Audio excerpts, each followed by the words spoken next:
Good afternoon, producer Susan. How are you doing today? I'm doing great, Jersey Joe. How are you? I'm doing good. You didn't get flooded out, did you? No, actually, it just started to rain here. We're in the middle of a torrential downpour right now. 30 mile here in New Jersey, they had all sorts of people getting flooded away, houses being washed away. Oh Uh, my gosh. oh yeah, up around in West Point, they had 8 inches of rain in West Point in 2 hours. Oh my Uh, gosh. I missed the news. oh no, it's been a gigantic flooding around here. It's just been huge. So Yeah, I no must have been shortage of hiding water. underneath a rock the last Okay. couple of days. Um, they didn't catch that escaped murderer yet, did they? Living up by you? Uh, I thought they did, but maybe there's another one. Well, no, Again, I've apparently been hiding under the rock. as of this morning, they hadn't. And I pointed out to somebody, and of course, this is in a very rural area. Um, and of course, where police response time is 15, 20 minutes, maybe. If there was an escaped murderer who's been on the loose for 6 days and you lived up there, wouldn't you feel better if you had a gun in your house? Oh, absolutely. And I'm glad that I do. I'm glad that I have a dog who barks at strangers and a gun in my nightstand. A gun in your nightstand. And imagine how insecure you would feel if you didn't, if there was an escaped murderer who's been on the loose for six days in your rural part of the state and you don't have a gun. How insecure are you going to feel? I All had right. no idea this was happening. Thanks for the heads up. Yes. All right. All right. Here we go. Got a ton to get to. Probably not going to make it. If we do, I'll surprise myself. But here we go. Our quote of the week is from Winston Churchill and the difference between pessimist and optimist. And I only had one stupidest thing of the week until I read something about Ring doorbells yesterday. And now I have two things that we'll have to pick from. The first is a claim by Wired magazine that if you install a Ring doorbell camera, that it contributes to racial profiling. And the second is about a piece of legislation proposed in California to require judges to take into account a person's race when handing out sentences for crimes the person's been convicted of. The listeners are going to have to decide, and we're going to ask you to decide too. We'll tell you about how the mayor of New York City got himself into trouble over a faked photo he claimed he's been carrying in his wallet for 20 years. In our stupid and pointless piece of legislation segment, we'll tell you about a new piece of legislation in Colorado that is going to ban the sale and use of gas-powered lawn equipment in cities like Denver. We'll tell you how to increase how an increase of just 1% in the population of New York City is creating chaos in that city and what it will cost the city. We'll share with you the evolution of the agriculture industry in the United States and the role that capitalism played in that evolution. We'll tell you where a hailstorm destroyed a $25 million solar energy farm in 15 minutes last week, and then ask the question, are wind and solar truly reliable sources of energy? And in a related story, we'll play a clip of an official of the U.S. Department of Energy who's testifying before a congressional committee advocating that more incentives be given to incentivize the purchase of electric vehicles. And he's asked a simple question: how much energy does the United States use every year? Going to be interesting to see what his answer to that.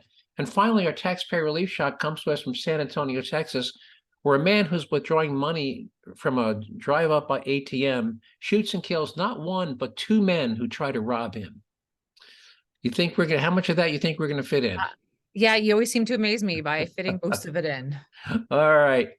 Anyway, here's a quote of the week from Winston Churchill, the late Winston Churchill, obviously. And he says, and I love this because he said, a pessimist sees the difficulty in every opportunity, whereas an optimist sees the opportunity in every difficulty. Mhm. First of all, do you agree with that? And do you know any pessimists and know any optimists? I do agree with that, and I know people of both, and I tend to be optimistic about everything, as I believe you are as well. Right. Do you know how many millionaires and sometimes billionaires have been created by seeing opportunities and difficulties? How many great I would inventions say come? probably most everybody. Yeah. I mean, you see a difficulty, say, wait, I got an idea. I know how to fix that. And people have gotten, I mean, not just a handful, countless of people. If you look at all the inventions, the old saying that necessity is the mother of invention. Yeah. Think of all the inventions that were driven by people coming up with ideas how to solve difficulties. Mhm. Even going back to the cotton gin, where people used to pick out the cotton seeds by hand. Well, Eli Whitney saw a difficulty, right? Look how difficult it is. Look how difficult it is to clean cotton. and he came up with the cotton gin. Yeah. Willis Carrier, of course, I worked for Carrier for many years. In a printing factory, they would have problem in the printing because the humidity would swell the paper and the ink wouldn't hold. And so the problem was, how do we control the humidity in this factory so it doesn't screw up our printing process? And he came up with air conditioning. So there's the opportunity and the difficulty. We experienced that very problem at work today. In printing? Yes, the ink is not sticking to the glossy paper. It's like because it's not because it's too hot necessarily, but because it's too humid. Too humid, Everything right? is too wet. More air conditioning. All right. So we're gonna have two. We're going to move on to the stupidest thing I've heard all week. And producer Susan, we're going to ask you to be the first pick, the first vote. So yesterday, Wired magazine has come out and say they don't recommend that people buy and install Ring doorbell cameras because they, quote, believe that people who install Ring cameras and then forward the videos to the police when there's been a crime in the neighborhood, that Ring doorbell cameras contribute to the practice of racial profiling. That's one. I won't ask you for your opinion yet. Here's the second one. Now, the statue of justice outside courthouses wears a blindfold. You know that, right? Because of justice is supposed to be blind, right? Yes. Well, here's a quote from on the story from California. There's a bill that would add a section to the Penal Code of California requiring courts, whenever they have the authority to determine a prison sentence, to, quote, rectify alleged racial bias in the criminal justice system by taking into account how historically persecuted minorities are affected differently than others. It is the intent of the legislature to rectify the racial bias that has historically permeated our criminal justice system as documented by blah, blah, blah. And what they're saying basically, so if you're a thug, an African-American thug, and your great-grandfather 40 years ago might have gotten a stiffer sentence than a white counterpart 40 years ago before you were born, because of that injustice done to your great-grandfather, we're going to try to rectify that injustice from 40 years ago by instructing the judge to give you a lighter sentence than somebody of a different race. Now, between the two, the doorbell camera and that piece of legislation about trying to rectify the injustices of the past by giving people lighter sentences today, which one is the stupidest one in your opinion? Yeah, this is a tough one. I usually have a pretty clear winner as to who I would pick personally, and this is tough because I highly disagree with both of them. I have a Ring doorbell, as do many of my neighbors, and if my doorbell picks up a crime, I'm going to turn that police footage or the footage over to the police, regardless of race.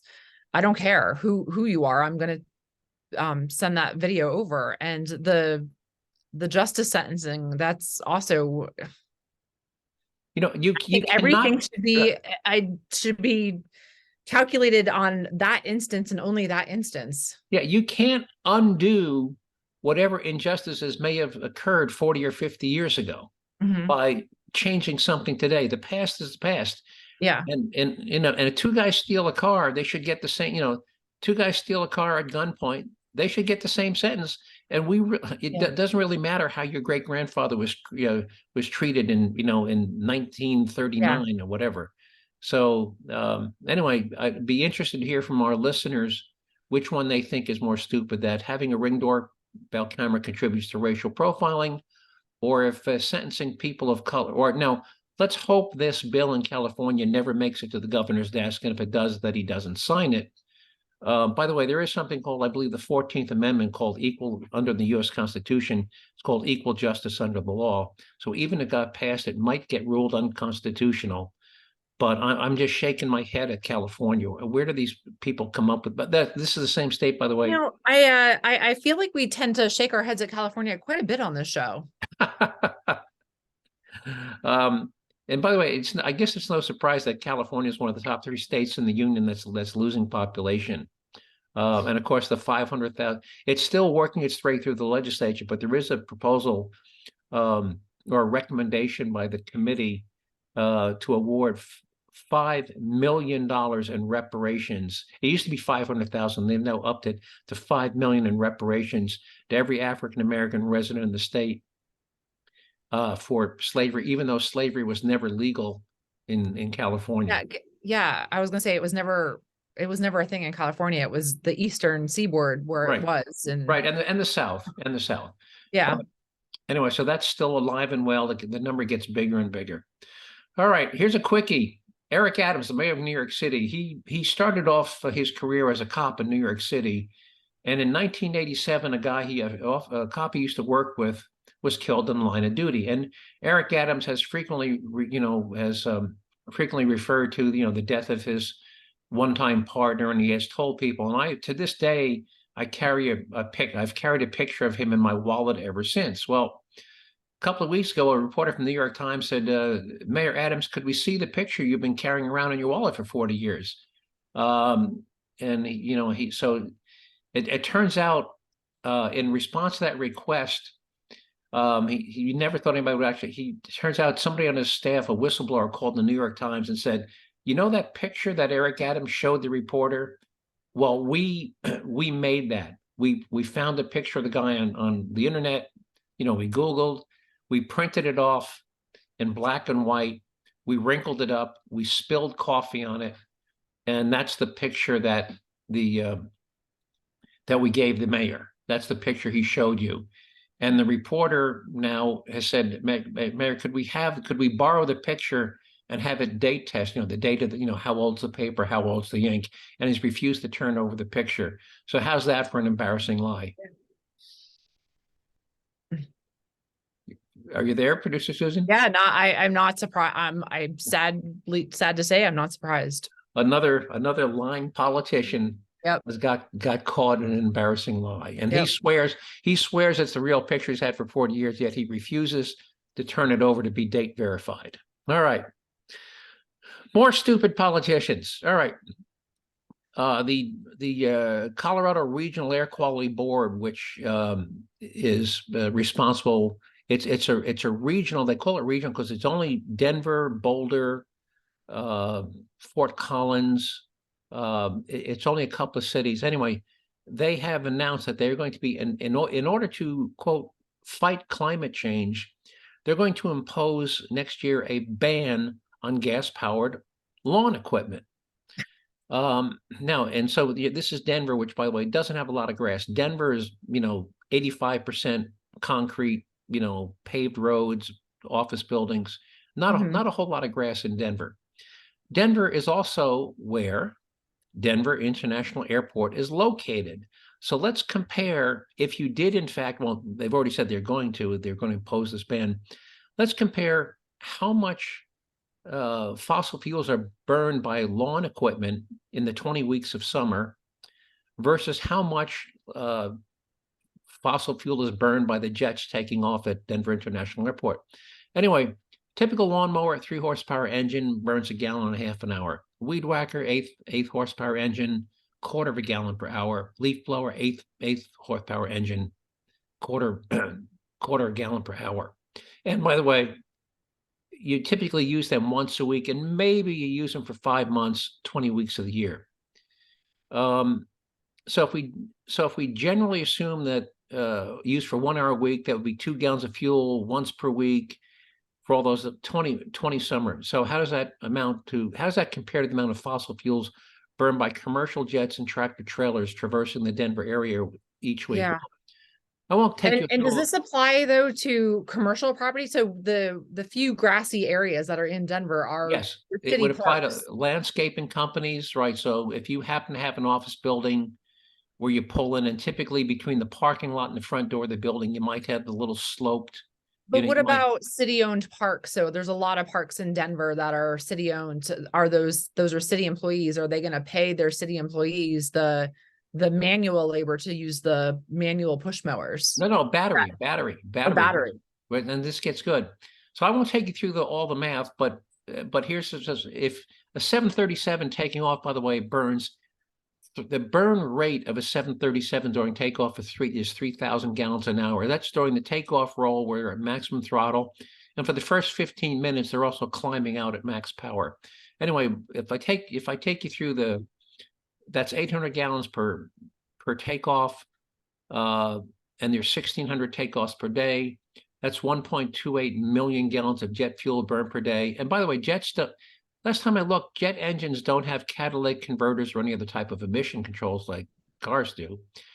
That's 9 million gallons of jet fuel being burned in Denver every week, not counting emissions from other aircraft, from Centennial, Front Range, Boulder, etc. Tractor trailers, you've got 4,000 tractor trailers going through the Denver area. Denver is at the intersection of Interstate 20, North-South 25 and East-West I-70. And those tractor trailers, that's another 280,000. Anyway, adding the 9 millions of jet fuel that is burned to the tractor trailers, that's almost 10 millions of fossil fuels being burned by tractor trailers and jets in Denver every week. So if you were, in fact, to get rid of those 10,000 lawnmowers, and I generally assume, let's assume there's 10,000 lawnmowers, the amount of fossil fuels that you would save from being burned would be 0.1%. 0.1%. And that's not counting the fossil fuels being burned by the passenger vehicles. And did I forget to mention that 64% of Colorado's electric power is produced by the burning of coal and natural gas, which means that if you did, in fact, replace those gas-fired lawn equipment with battery-powered, you're going to offset whatever savings there might be by at least 64%, because you will have to burn fossil fuels to recharge the batteries. So is that about the most stupid thing you ever heard? I mean, my father had a saying, if you want to put that in perspective, he would have referred to that 0.1% saving as the equivalent of a fart in a gale of wind. Do you have any? And this time of year, the grass doesn't really grow in Denver, but yet DIA is one of the busiest commercial airports in the country, and Centennial is one of the busiest, I don't know what you want to call it, executive airports in the country. It's one of the busiest private airports in the country. Not municipal airports in the country. So you have two of the busiest airports in the country in Denver. By the way, they would do far more. Remember I said 1,600 flights a day? The city has the ability to regulate takeoffs and landings. All the city would have to do is say, hey, instead of 1,600 flights a day, we're going to put a cap at 1,580 flights a day. And that 20 flight a day reduction would save 100 times more reduction in fossil fuels than banning lawnmowers. But they won't go there, will they? No. And I know there's a natural phenomenon, and I probably can't explain this very well, but there's a natural phenomenon because of the Rocky Mountains, of the way the jet stream comes over the Rockies and how the winds kind of roll into the city and kind of hover over the city. So the smog in the city and that Front Range does tend to kind of linger, contributing to the air quality of Denver and Boulder and Fort Collins. You'll occasionally get something called an inversion. Normally, warm air rises, and the air and normally the area gets cooler as you go higher. Occasionally, because it's in somewhat of a bowl, the air above will actually be colder, trapping the warm air down below. And when you do get the inversion, which is not all the time, it happens, maybe 30 days a year, you'll get an inversion where there's still air and you get smog, but it's way, way better than it's been, particularly since they've started mandating emission control devices on internal combustion engines. So it's nowhere near the problem it used to be. But that's what Colorado's doing. In the city of Denver, you won't be able to use a gas-powered lawnmower weed whacker in 2 more years. All right. I was watching the news. I'm going to segue to, there is no segue, but I was watching the news here, and New York City has had an influx of 74,000 illegal aliens in the past 12 months. Now, let me put that number in perspective. New York City has a population of 7 million people. So 74,000 is a mere 1%. 1%. If you listen to the mayor, it is a cataclysm. We don't know where to put these people. We don't know how to feed these people. We don't know how to provide medical care for these people. It's going to cost us $4.4 billion, which, by the way, works out to $60,000 per person per year, which I think is outrageous. Now, if a 1% increase in the population of a city the size of Manhattan or New York City is creating a cataclysm. If you look at cities on the border like Eagle Pass or El Paso or Brownsville, where they've had their population increase by more than 10%, how do you think those cities are, what do you think the impact on those cities are compared to a tiny 1% population in New York City? Yeah, I'd be curious to know how these other smaller municipalities and cities are dealing with this. I mean, I think the population in New York is 8 million people. Well, it's more than 7. That's why I said 7. That's why I said 74,000 Yeah. is less than 1%. But the point is, those cities are struggling, are having even a greater burden put upon them, but they don't get the press. You know, of course, a lot of the East Coast press is based in New York City. So New York City is getting all the press. But if you believe what Mayor Adams is saying about how a 1% increase in population due to illegal immigration is a cataclysmic event, just think of what it's doing to these towns in like El Paso and Eagle Pass and Brownsville and McAllen, Texas. But you'll never hear about that on the news.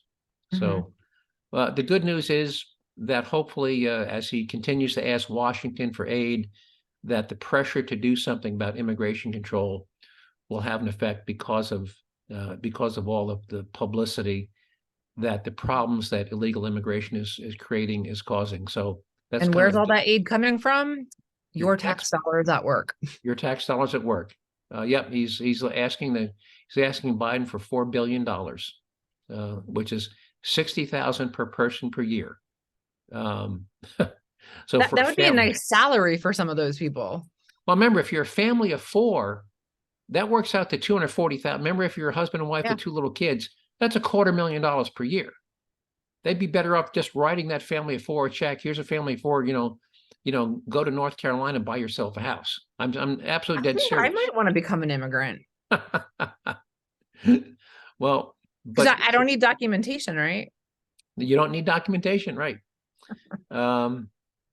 And if you go to California, they'll give you $300 a week in unemployment insurance without even having to prove that you ever worked. So, all right. I came across an interesting thing. I think you've seen the show How America Works with Mike Rowe. Yes. And he did. He highlights different. One week it'll be, people who make concrete. In other words, people who make glass. Some people who make hand tools. Last week he did one on the farming industry in this country, and some amazing statistics and how it's impacted our quality of life today. In 1870, half of all the workers in this country were agriculture employees, which means that each worker was feeding just 3 people, including themselves. In other words, one worker would produce enough agricultural products, meaning grains and meat, to feed themselves plus 2 more people, which meant there weren't a lot of other people available to work at other industries. By 1900, that figure had dropped to just 1/3 of all workers. By 1950, it had fallen to just 1/5 or 20% of the workforce, meaning that one person could feed a total of 5, including themselves. Do you know what that number is today? What percentage of our workforce works in the agricultural industry? I'm going to guess it's really low, like probably only maybe 10%? Oh, way, way high. The size of the U.S. labor force is 163 million people, and those working in agricultural, either farming or ranching, is just 2.5 million, which is just 1.5% of the 1.5% of the workforce, which means that one agricultural worker today is feeding more than 150 people. One worker is feeding more than 150 people. Now, what impact did that have on our economy and quality of life?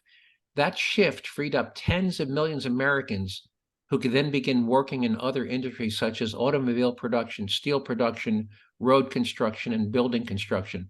If you didn't free up all those people from agricultural, you wouldn't have. Remember Henry Ford and the Model T and Carnegie and steel. Those people wouldn't have been available to staff and man those industries. Without the technical innovation that produced inventions such as the cotton gin, grain combines, hay balers, combined with a capitalist system that enabled farmers to borrow money to buy equipment, to buy that kind of equipment, and the tractors that were needed to operate them, the U.S. would not become the economic powerhouse that has become today. That's one of the reasons the U.S. leaped ahead. Most farmers didn't have the money to buy a tractor. When tractors, first became commercially viable, farmers didn't have the modern day equivalent of $30,000, $40,000 to buy a tractor. But banks, because of our capitalist banks, said, okay, we will lend you the money to buy the tractor. We'll use the tractor's collateral. And we believe that with that tractor, you'll be able to produce more goods and services and pay the loan back. So think about it. Technical innovation, the invention of all this mechanized equipment, combined with a capitalist system that was willing to lend farmers money to buy it, is really what allowed or enabled the United States to move from primarily an agricultural economy to an industrial economy. Yeah, and without farmers, though, we're not eating food. We're not eating food. And again, today, each farmer is feeding 150 other people. Just an amazing statistic. Everything from vegetables to meat to milk, dairy, eggs, You got everything. Oh, and by the way, and I'm really underestimating that because that 150 people is only counting the Americans who consume that. We export enormous amounts of grains and meat and chicken products overseas. So if you add in the amount of people we're feeding overseas, we export millions of tons of for crops like soybeans every year. And so if you take into account the food products we export, I'm sure it's closer to 200 to 1. So, and it was also, by the way, able to free up tens of million people from the drudgery of low value, back harvesting grains, by hand was incredibly drudgery, low value work. Cutting wheat with a hand sickle and then tying it up into bundles. Can you imagine how doing that 8 hours a day, 5 days? Yeah, and when it comes to, now there are those big machines that cut the grain and everything, but when it comes to some of your fruits and vegetables, they still need to be hand picked today because they're too delicate for that machinery. Well, not necessarily. I've seen that machines that I watched. In fact, I watched yesterday a machine that now picks blueberries. Oh, wow. Yep, a machine that will pick blueberries. It goes through, it shakes the bushes and the blueberries fall off. And I've seen machines that pick apples now. They shake the tree and the apples fall off. So they're working more and more. But you're right. Think crops like lettuce, and they need to. By the way, carrots are now all dug by machine. Machine goes down and digs up the carrots. Corn is harvested with machines now. But you're right. Some crops like lettuce and strawberries still need to be done by hand. All right. Let's talk about the reliability of quote green power. Over last weekend, a 4.4 megawatt solar farm in Scottsbluff, Nebraska, that employs sophisticated sun tracking panels. These were solar panels that were mounted on a motorized track that could tilt to keep the panels facing directly into the sun as long as possible. Was destroyed by baseball-sized hail in 15 minutes. 15 minutes, boom! Right. Baseball-sized hails wiped out a $25 million solar farm. Now, at an average, that event raises the questions: how reliable is solar power? Now, we've had power outages. We get a hurricane, boom, knocks down the power lines. How long is the power out for? 2 days, a week, maybe? Yeah. When you destroy, I think Sandy was probably out for a week, right? But right, worst case. But when you knock out a solar power, what do you think the rebuild time is going to be if they even decide to rebuild it? What do you think it's not going to be a week? It's not going to be even a month to rebuild a. Maybe months to a year at minimum. Yeah, maybe 6 months if they ran like hell, assuming those solar panels were available. So again, when we talk about the reliability of solar power, in addition to periods when you have no sun for 2 or 3 days, when you get an event like this, you cannot, bet the ranch, if you will, on solar panel. All right. I know we're probably getting close to running out of time. How much time we have? 10 minutes? You only have about 5 minutes or so. All right, real quick, I'm going to play this YouTube clip. Here's another Biden official advocating that we give more government incentives for solar power, for electric vehicles. And we've already talked about how the U.S. electric grid is already being strained. Well, this congressman asked this official who says, yeah, we need to incentivize people to buy more electric vehicles. The congressman asked him a simple question. Here we go.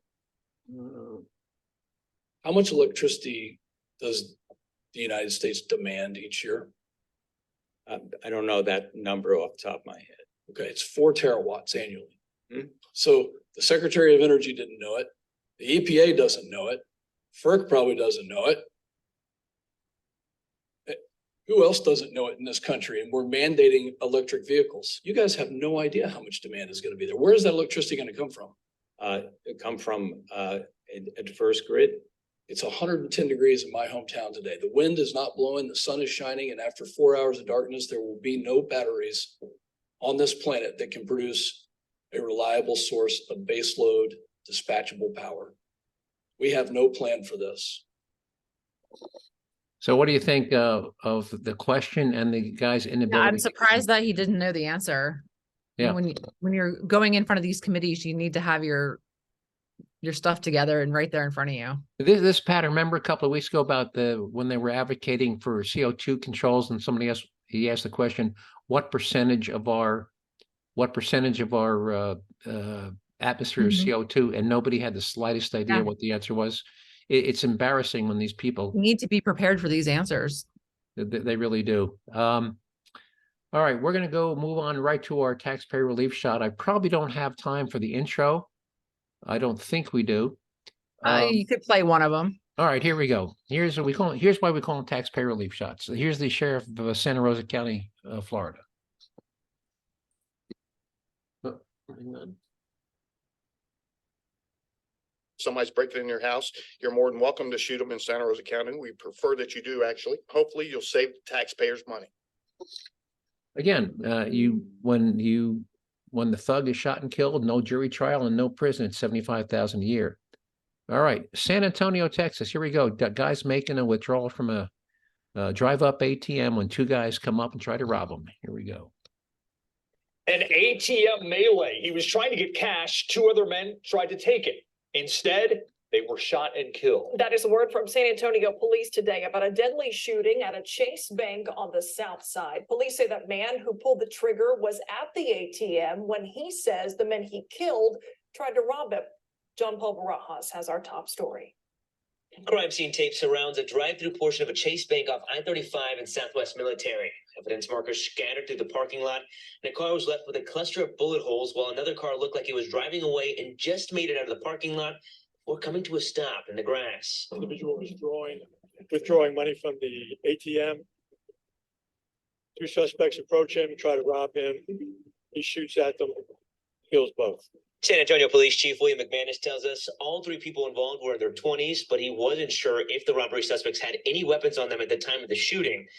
He had this message for residents in the area. There's no continuing danger to anyone in the area. There's a robbery that didn't go well. But when asked about the crime that is alleged, people robbing someone as they pull out money, also known as jugging. It's been a trend throughout the country right now. We believe at this point, again, this could change, that this was a jugging incident. As to the man that was pulling money out of the ATM and shot the 2 alleged robbers, SAPD has taken him down for questioning, but at this time, they do not believe he'll be facing any charges. Back out here, the ATMs are now back up and running.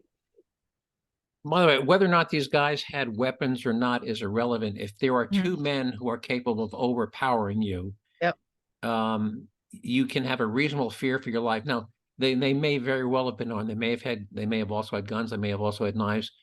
We don't know. That's probably going to come out. But even if they didn't, the fact that there are 2 men who are capable of overpowering you represents a reasonable fear of death or bodily injury. So he was totally justified in doing what he was doing. Anyway, unless you've got anything to add, Producer Sue, I'm going to try to wrap it up here before we run out of time. Anything you want to add? Nope. All right.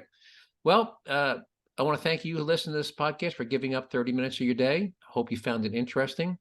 If you have any questions or suggestions, just send them to me at joe@jerzee-joe.com, J-E-R as in Robert, Z as in zebra, J-E-R-Z-E-E, jerzee-joe.com.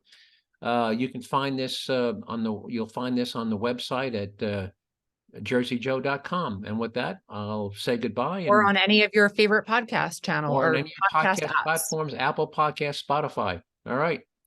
With that, we'll end, and producer Sue, talk to you next week. Yep, Take stay care. safe. Bye-bye.